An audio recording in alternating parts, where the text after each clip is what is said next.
Greetings and salutations. Thank you for watching Mindfully Fit on YouTube. My name is Troy Devlin. I'm an integrative nutrition health coach. I specialize in weight loss. In this video, I thought we could talk about why most diets fail. And in fact, 97% of people who lose weight through dieting, they regain everything they lost within 3 years. It's what I refer to as like a yo-yo or a boomerang effect. Oftentimes, after we lose the weight, several things begin to happen. Our body starts to work against us, and our hunger. We become very hungry. The body wants to regain the weight that it's lost, and so when we eventually relapse, we have a tendency to just overdo it. We end up eating even more than we were before we went on the diet program, and we regain everything and then some. And it is a vicious cycle. So I thought in this video we could talk about how to get out of that cycle, and I call it an intuitive eating approach, and it incorporates mindfulness into the way that you sort of approach your relationship with yourself and exercise and food. But I thought I could give us a few specific tips. There are 1,000,001 ways to lose weight, but in this video I thought that I could just share a few of them as it pertains to intuitive eating. So before we get into it, I have a small ask. If you would smash that subscribe button, give me a like, give me a comment, all that stuff. It boosts me up and helps me out and helps me keep going. So let's get into it. What are some ways around this problem, right? Some people refer to it as hitting a plateau. You need to lose some weight. You want to make some changes, right? You're not happy with how you look when you look in the mirror. You feel, you take your hand and you put it down here on your side or on the front of your stomach, and you're like, ooh, I got a big handful there, and I want to reduce that a little bit.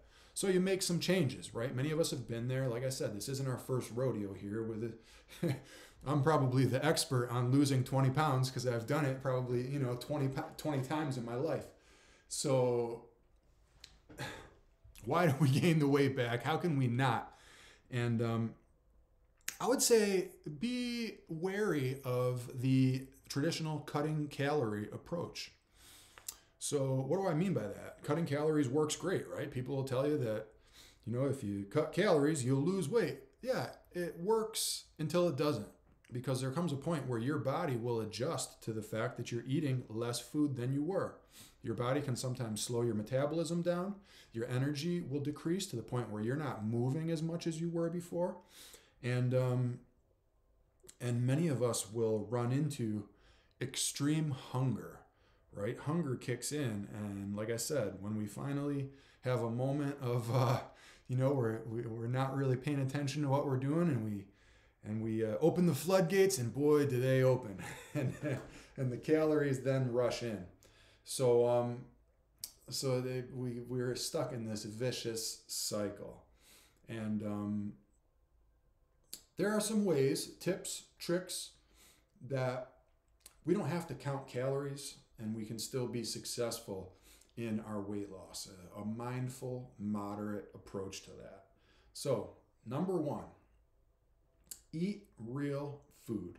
And what I mean by that is single ingredient. It came from the ground, or it's an animal. Either it was alive walking around or flying or swimming, or it grew out of the earth. And typically those types of single ingredient foods are what I would refer to as real foods. They are the opposite of foods that are made in a factory that we also refer to as highly palatable, ultra processed food. That stuff is not real food.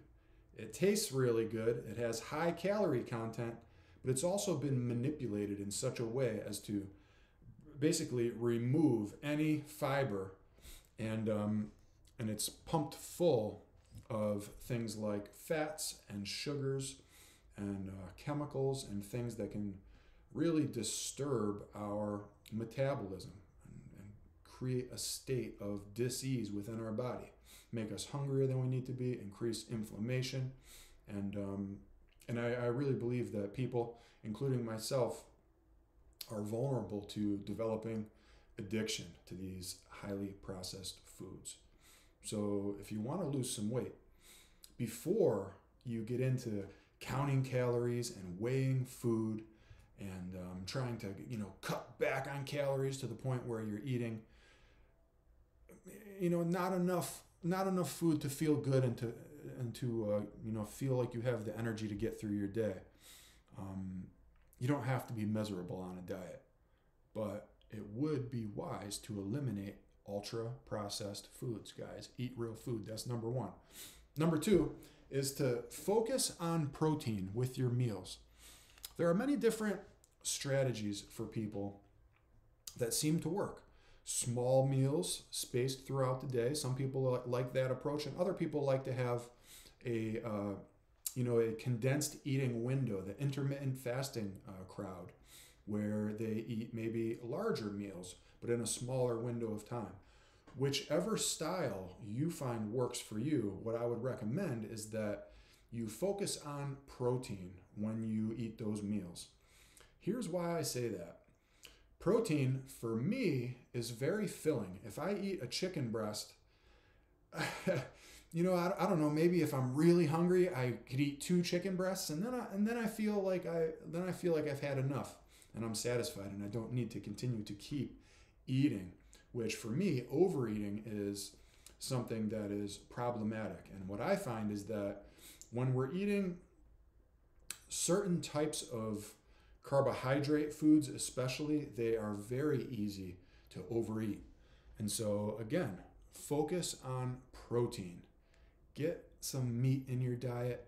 There have been times I've experimented with the vegetarian style diet. I'm such an animal lover that I've tried to go vegetarian, and it's not for me, because with my hunger and the carbohydrate foods that I tend to eat on a vegetarian style diet, I begin to overeat them. So if you focus on protein, it helps you feel full. And protein, in my opinion, is a lower impact food than some of the carbohydrate type foods that we may eat, where they really cause us to hold a lot more water, and they throw off our hormones in such a way that they increase hunger. So focus on protein. Finally, if you want to eat those carbohydrate style foods, which I understand that many people understand that they make great progress in weight loss following a high protein, low carbohydrate diet, what some people will refer to as like an Atkins style, but even like a ketogenic style. Some people will go on the carnivore diet, and in these diets, carbohydrates are reduced drastically. And the person eats in a keto diet, they eat a lot of fat with some protein, and some people just eat very high protein and really no carbohydrates. Other people like to incorporate carbohydrates. I like to incorporate carbohydrates. I feel like I have more energy. I feel more hydrated when I do that. I'm not trying to maintain a particularly lean appearance. It's okay with me if I hold a little more water in my body. So I incorporate carbohydrates into my diet. But here's the tip. If you feel like you want to eat some carbs, remember, eat real food, right? So we're talking about like potatoes or rice. Even some people that can tolerate like beans, you do a nice rice and beans. And how about salad, green vegetables, broccoli? What do all these things have in common? They are all high volume, low calorie. So in other words, you get a lot for it. So you're going to stretch your stomach out. You eat a baked potato, right? Eat a baked potato, and if I eat a baked potato, I'm pretty full. I'm not going to eat 2 or 3 baked potatoes. There's just no way. But now imagine eat a bag of chips, and then compare the calorie count there and the impact on your organism.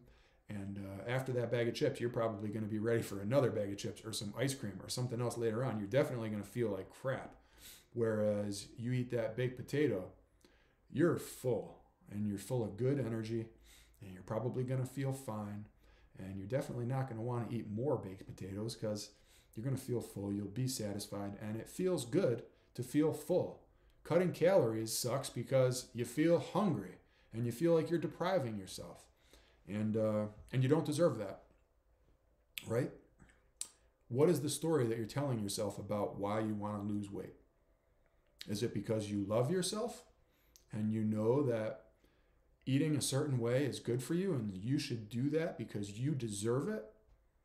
Or are you telling yourself that you're a piece of crap and so you deserve to be restricted and starved and punished? Because I promise you, it's not that. You deserve the best. And pay attention to your self-talk. Maybe evaluate the story that you're telling yourself about why you want to do all this. And change your story, change your life. Nutrition and exercise is the easy part. And I'm happy to help. And if you've watched this long, I ask that you give me a thumbs up or a thumbs down or leave me a comment. Tell me how I can get better. And if you smash that subscribe button, you'll make my day. Thanks again, and we'll see you soon.